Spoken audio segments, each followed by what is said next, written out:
contingency tables, sometimes people struggle with.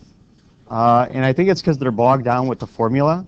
So I'll kind of show you, I think it is excessive, the formula that they give you. It does work, but I think it's easier just to look at it in a slightly different way. What we really want in a contingency table is we want whatever's in there to be independent, if at all possible. And I think a lot of them we're going to take a look at today are going to be maybe male versus female, or small versus large. And then what we're going to try and do is make sure that no matter which one I choose, it all kind of comes out to the same percentage, is what we're trying to make happen. That means they are independent, meaning one does not affect the other, right?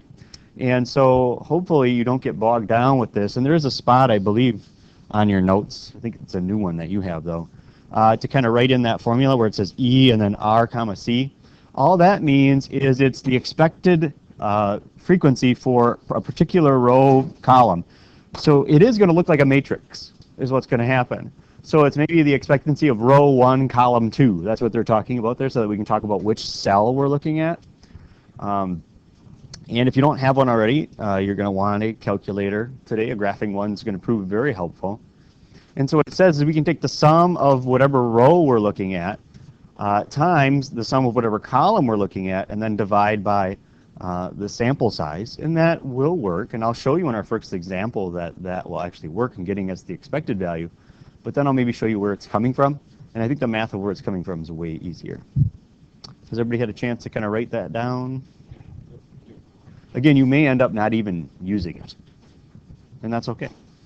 Okay, that shows maybe more understanding if you don't. So the very first example I believe you have is this, correct? So we're going to find the expected. So in each cell, I know I didn't do it very well. You realize we have small and mid-size is like one of the rows. Large is another row. And so then we also have columns like 39 and under, 40 to 49, 50 to 59. And so what we want to do is make sure no matter which one I pick out of here, it makes it independent. Okay? And again, we're going to talk a little bit more about what that means in a second. So let's say if I just wanted to find out, and if you want to throw this other line in there that makes it look more like cells to you, then you can go ahead and do that. That's completely up to you. But then for some people, that might throw it off. I want to find out if these are actually independent, what would I expect to find there? So to make it independent, I want to make sure, basically, that, and there's lots of ways to look at it. For example, I'm looking at 42 out of 300, correct? You see that? And then down here, it's 47 out of 550, correct? I want to make those the same percentage. Do you believe they're the same percentage right now? No. Or some people look at it this way. I want to make it 42 out of 47, the same percentage as, what do you think? 300 out of the 550. You see how that works? Do you think that's true right now? No. So do you think 42 is the expected value here if I want them to be independent? No, it's not. So now here's what it says to do in the directions. Okay, or in your little. So I'm looking at row 1, column 1. Would you agree with that? Right? That's how we could write that. Equals. Now on your little notes there, it says to take the sum of the row you're looking at, right? Right here it says take the sum of the row you're looking at. All right, well, let's take a look. What is the sum of the row I'm looking at? Well, that's over here, isn't it? 300, right? Times the sum of the column you're looking at. Well, what column am I looking at, and what's the sum of that column? 47. And then it says to divide by the sample size. Well, that might be the harder one to find. How many did we look at? Total, 550, right?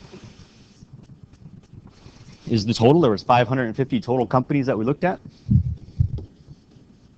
Whoops, I had to save that there, not very well. This isn't going to be a very nice number. So take 300 times 47, divide by 550. Yeah, let's go out to hundreds. I got 25.64 and somebody else also said that. Do we agree on that? Now, you're probably going to have a better shot than I do of actually writing that in that cell, but just try and sneak it in there, 25.64. And normally, if it is an expected value, if you ever see it from somebody else, I'll put it in parentheses like that. Okay. Now, some of you are looking like, where's that coming from, right? That's not making a whole lot of sense, right? Well, here's kind of what they're trying to do. Let me kind of show you where this comes from. So really, let's pretend I put an x in this column to find the expected value. Let's go with the first one I showed you. I want to make x over 300 equal to, I want to make that percentage the same as 47 over 550. If you were going to go solve that proportion, we would cross multiply and divide. Agreed? Let's just take a look at what that cross multiplication would look like. 300 times 47. Oh, our numerator. Divided by 550. Oh. So all we're really doing is trying to make sure that the percentages stay the same. Now let's just say, I said there was another one, didn't I? What was the other way I said we could have done this? Would have been x over 47. Let's see what that one looks like. Equals, so I'm doing that proportion, so x over 47. 300 over 550. You see what I'm saying? You see how this formula, yeah, it's great, but are you really going to remember that? You probably have a better shot at remember that all it is get the proportions the same. Right? Isn't that way easier just to remember that? Because then does it matter which way you set it up? No. Okay? Everybody good? So we're going to pause the recording here for a second, and we're going to kind of divvy things up here a little bit to have everybody try one on their own. But mine looks kind of like a roadmap at the moment, so we got to get some of this stuff off of here. I got to get that off there too. I can't handle that. So this was what, 2564, right? Okay, so let's do large. So that would be row 2, column 1. Who wants row 2, column 1? Got it. Go. How about, what would this be? What would we call it? Row 1, column 2. You got that one? Okay. I don't want to say names because of the recording, so I apologize for the pointing. Who wants this one? So it'd be row 2, column 2. Yep. Go. Did you do that one already, or what? Okay. Row 1, column 3. Okay. Row 2, column 3. Go ahead. How about this is row 1, column 4. You're going to get one. So stop sitting. So we got row 2, column 4. Yep, go ahead. Row 1, column 5. Go. And then row 2, column 5. I believe that's yours over there. And pick whichever one. If you didn't get assigned one, pick one to do just so we can check it.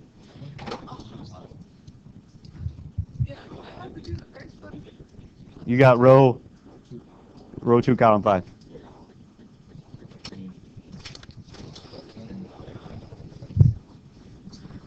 So we'll pause it just a second here so everybody gets a shot. If you are listening to the recording, please actually try a few of them. All right, let's take a look. Or for those of you that were exceedingly clever, you just look down the page at example 2. Because all the numbers are down there. So there they are, in parentheses, there are your expected values of 25.64, 47.45, 105.27. Okay, are there any questions how to get the expected?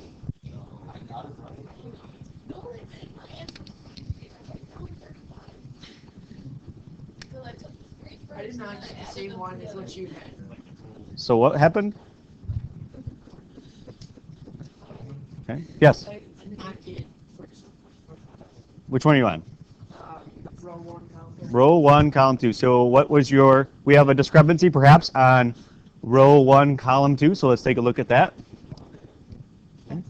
So what did you do? It's 300. Well, I would do probably, I would go maybe make this like an X, because that's the one I don't know.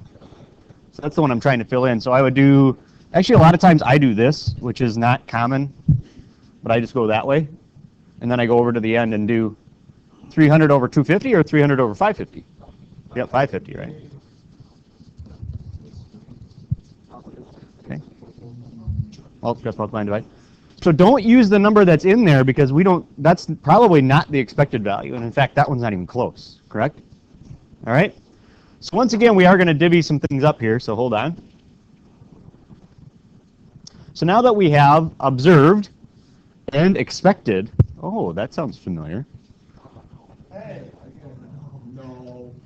So it says the following contingency table shows the results of a random sample of 550. The expected frequencies are displayed in parentheses, which they normally are. At alpha being 0.01, can you conclude that the CEO's ages are related to company size? Well, let's give this a try. We are going to do a chi-squared goodness of fit. Okay, or just a chi-squared test in this one, really, because once you get to a contingency table, it can possibly go a little bit faster. Okay? So let's kind of divvy it up again. So let's start with the null and alternate.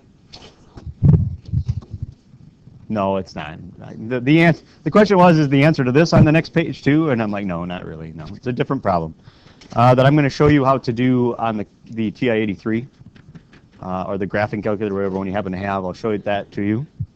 So the null. So what are we trying to do? Can we conclude that the CEO's ages are related to company size? So this is what they're talking about. So if it's a small or versus large, we're trying to see, does it matter on how old the CEO is depending on the size of the company? Do you think, based on what we see here, our small and mid-sized, a lot of them, well, this 50 to 59 one's pretty close, right? But then there are some of them that are pretty different, right? This one's pretty close, but you agree the other ones are quite a bit off, right? And then if we do large, boy, the first one's really bad. Middle one's pretty good, last one's pretty good. So it really ends up kind of being the same. All right. So who remembers basically, well, let's start with the null and alternate. We're going to say that the CEO ages are independent of company size. So basically they're going to have, you know, if it's a small company or a large company, they're still going to have a lot of 50 to 59-year-olds as CEOs, right? Doesn't matter, okay? Still come out to the same percentage no matter which one I looked at. See, that's what it means by independent. Or maybe they're saying 39 and under. Is it kind of the same percentage? Well, it's kind of, all right? It's close. And then our alternate, I'm really lazy on this one. CEOs' ages are dependent of company size. See, I plan ahead normally of how I write things so that I can make it easy on myself. That means maybe that if you're younger, you have a better shot of being a CEO of a small company. Yes? I circled those up there because they were kind of close. The observed and the expected were close to each other. Where over here, yeah, that's not so good. Okay? But then if you look down here, it's also not so good. Okay? The observed and the expected, because in parentheses is what we would expect if they were independent. If they had no bearing on each other whatsoever, we would expect to have a 21 right here, and we have a 5. Right? That's probably not good for us, is it? Or on top, where if they had nothing to do with each other, we would expect a 25 in that top one, and we have a 42. So do we think they are independent? Or do you think there is a huge difference based on company size, how old the CEO would be? It would appear as though you have a better shot of, in a smaller mid-sized company, if you're younger, to be the CEO, correct? Okay, right here, this one. Because there's actually 42 of them that we found, where we would expect to have 25. How about in a large company? Do you have a really good shot at being the CEO if you're 39 and under? No. And if they're independent, we would expect to see quite a few in there, right? It would be the same percentage as the top one, but it's not, is it? Interesting. So to do a chi-squared test, who remembers what that looks like? Looks something like this. Oh, the sum of zeros over the expected. Very good. And she even threw in the sum there that I forgot about. That was really good. Well, before we go any further, we found alpha. What's one thing else we need before you go to your tables?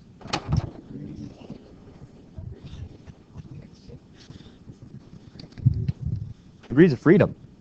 But this is a table. It's categories, yeah, but we got rows and columns. You know what I mean? We've got rows that have 1, 2, 3, 4, 5 categories, and a column that has, or there's 5 columns in 2 rows. Any ideas how we find degrees of freedom? Do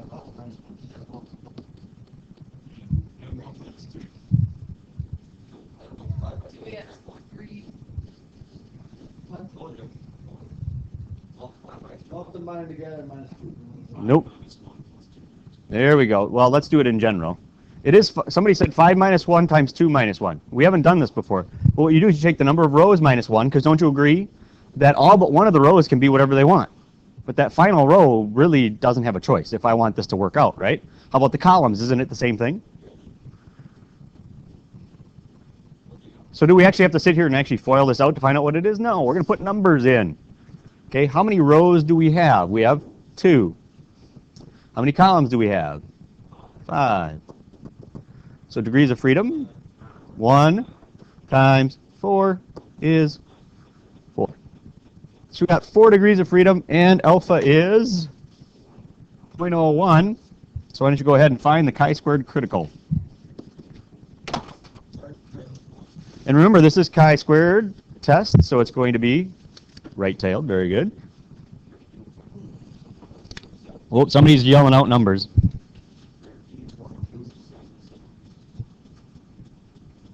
For some reason, that's not the number I have written down. Does anybody have a different number? Degrees of freedom of 4, right? And alpha is 0.01. Is that what everybody's getting? Oh, okay. Then I have the wrong number written down. Okay. What do you got? 13.277.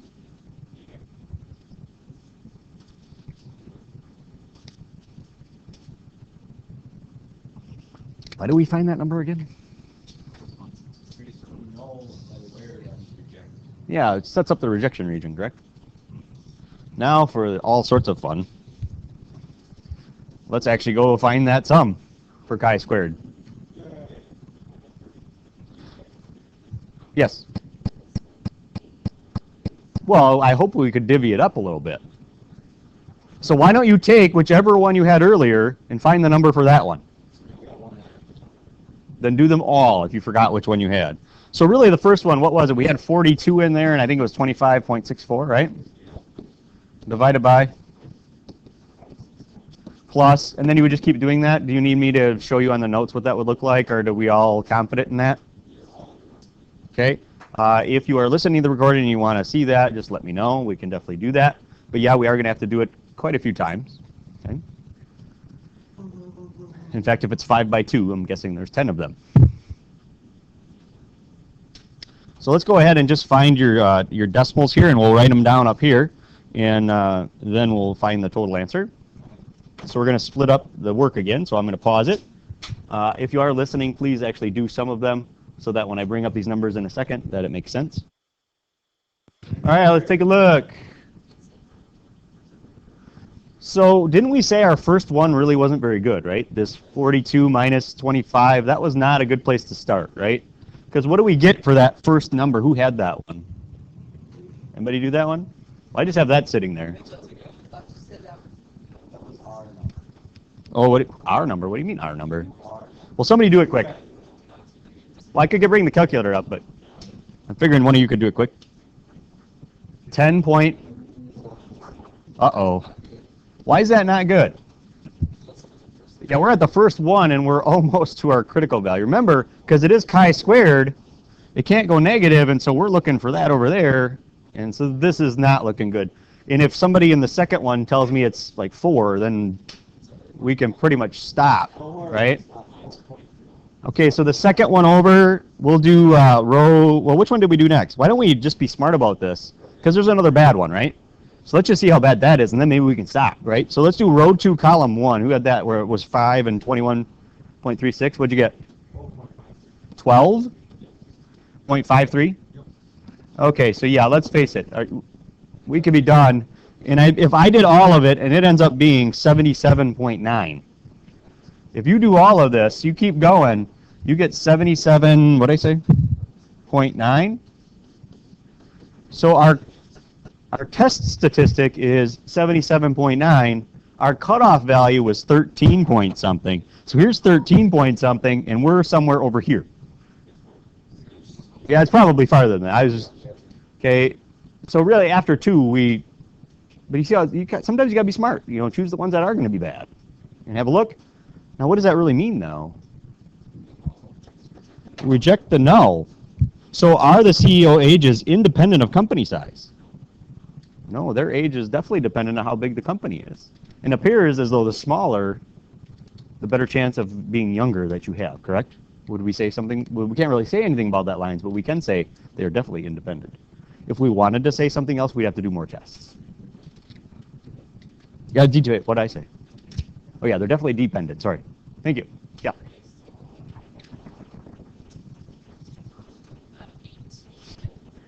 Okay.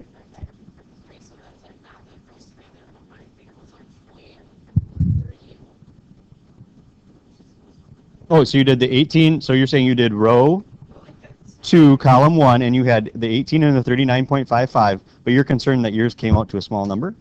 Did you square them? So you did observed minus expected.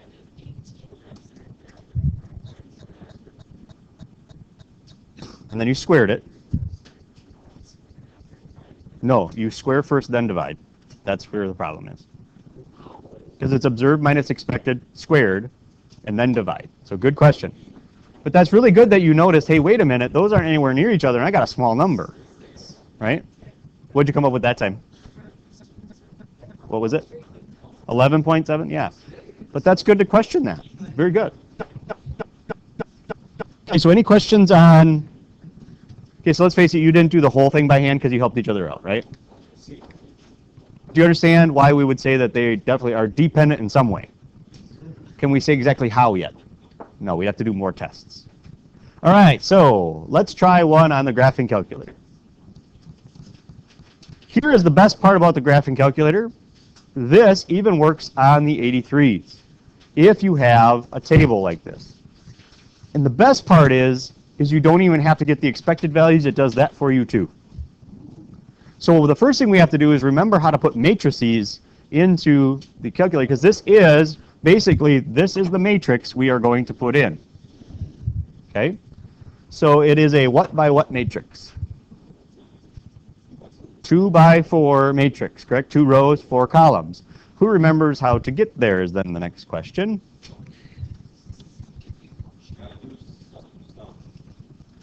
Yes, what do you got? Yeah. Second and the x. Yeah, second and then the x to the -1. And remember, there is actually a reason that those two are put together, because inverse with matrices is hugely important if you remember from Algebra 2 and maybe even advanced math. So it is right above the x to the -1. So second matrix brings you right in here. Oh, look at that. I have 2 by 4 matrix in there already. No way. So now your A and your B may be incorrect. Is that right? Now it's not like lists where you got to go clear them. All right? What we're going to do is go over to edit and then select whichever one you want to edit, and we'll edit A. Now, is it possible that your A right now is not a 2 by 4? In fact, the chances are pretty good that it's not, right? So go ahead, and then when you go to edit, it's going to ask you for the dimensions. So go ahead and hit 2, enter, 4, enter, and then it will only give you a 2 by 4. That's why you don't have to worry about clearing all that other stuff. All right? It'll just get rid of all, if it's extra, it'll get rid of that stuff. And then what you want to do is go ahead and enter it the way you see it, where you notice I have 40 followed by going across 53, then 26. And then if I were to move over, you would actually see, because this is like an ellipsis over there on the right-hand side, it's just telling you there's more there. And so there's my 6. And then go ahead, and there's my 11 right below it, so forth and so on, right? So go, wait, is 68 right? Yeah, okay. I thought maybe I had the wrong number in there. Okay. So go ahead and enter it.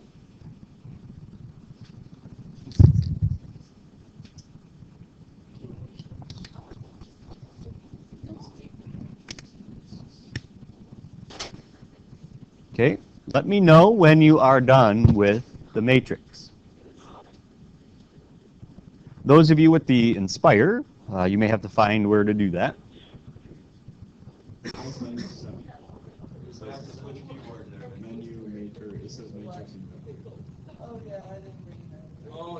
Everybody good over on that side?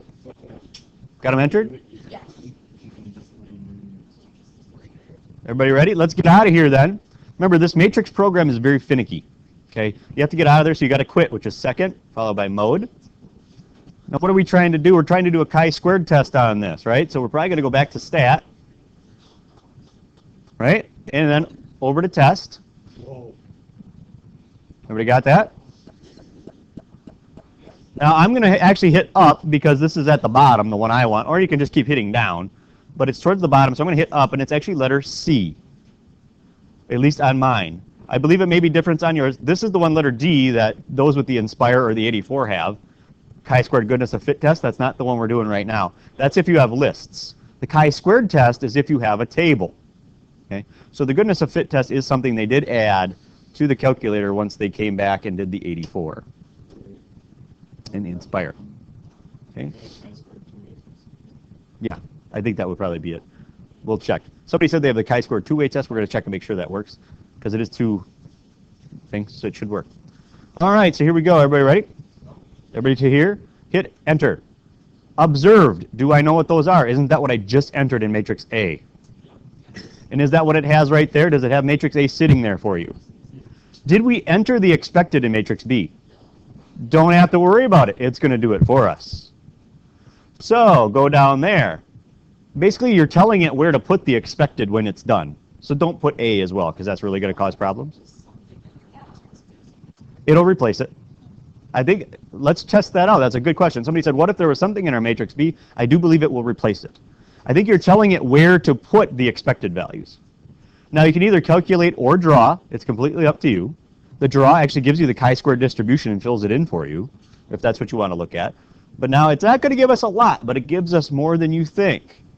So there's the test statistic of 3.5. The p-value of 0.32 in degrees of freedom is 3. Do you agree with the degrees of freedom? Because this was a 4 by 2, right? So 2 minus 1 is 1, and 4 minus 1 is 3, so degrees of freedom does fit, correct? Now, you have two choices at this point. I believe right from this screen, we should be able to either reject the null or not. Because alpha in this problem is 0.05. We've got 0.32. Remember what that means. 0.05 means there's a 5% chance of that or something worse happening. This is saying there's a 32% chance of the data I got or worse happening. You with me on that? You get the idea of what those what they're talking about is. Oh, well, normally that works. Oh, there it goes. This is saying 0.05 down there, right? I'm saying I've got 32%, right? You see that?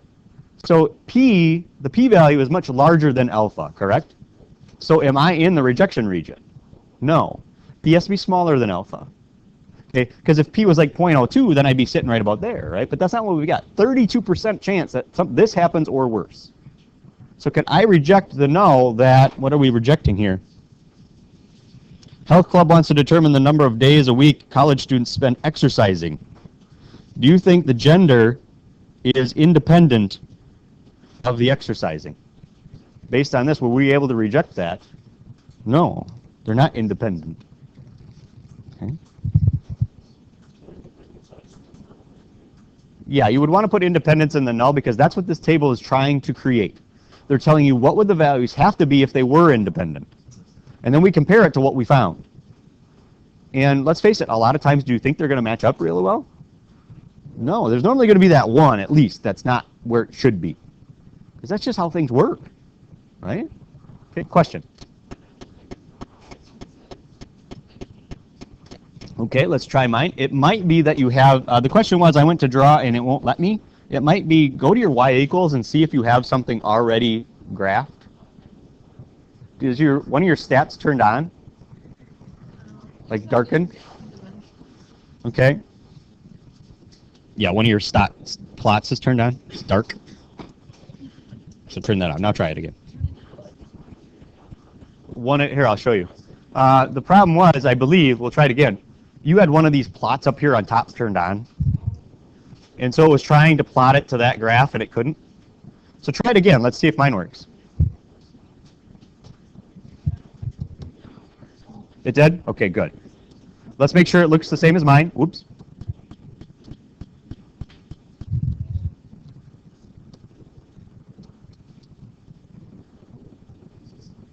right? So again, where's 5% though? That's like over here, right? You know what I'm saying? We're looking at 32% of this or worse. Now, if you were, let's make sure you are understanding how this can save you so much time. What if you were to bring up matrix B right now? What information is going to be in there? Your expected values for every cell. Not just for one of them, for all of them. Would that have made example 1 and 2 a little faster? Yeah, would have. And how to go there is you go back into the matrix program, if it'll let you. I think I broke it. And, well, actually you don't even have to do that. Just go down here. There's all your expected values, rounded generously. Okay, so then you just have to slide over and it'll show you the rest of them. Okay, yes? On this one, I would say, yeah, we would normally say that the college, our no would have been that college students is related to gender, and we are actually trying to support that, aren't we? So our claim would have been in the alternate, but we weren't able to reject the null, right? So we would say that we can't really say that the number of minutes they spend is related to gender, because that would be dependent, right? And we can't say that.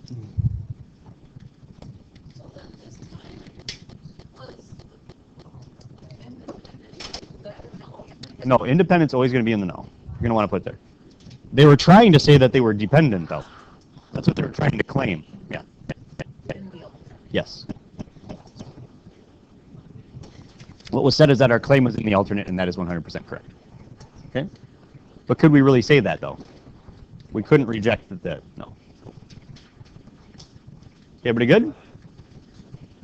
Okay. So yes, technology, once again, speeding things up for you.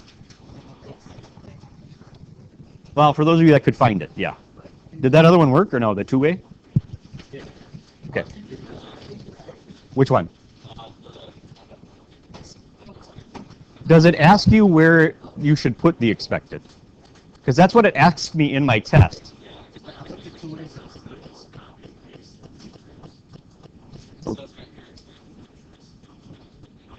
So tell it which one you want it to put the expected in, and probably just say B. And then just go back to matrix B.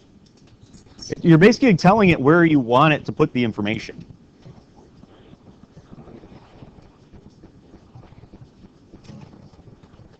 Okay. So does yours look relatively the same as this then, those with the Inspire? No? But it does give observe and expected. I mean, oh, wait. It's weird. There's expected. It's weird. It's different. It's like in the results. Oh, it's just in the results? Yeah. So then I don't think you can do it this way. It just gives it as part of your answer then. Do you see all the values there or no? Oh, I don't see expected. I Okay. see all the observed. Well, I'll take a look at that on mine, and we'll see if I can get that for you. So.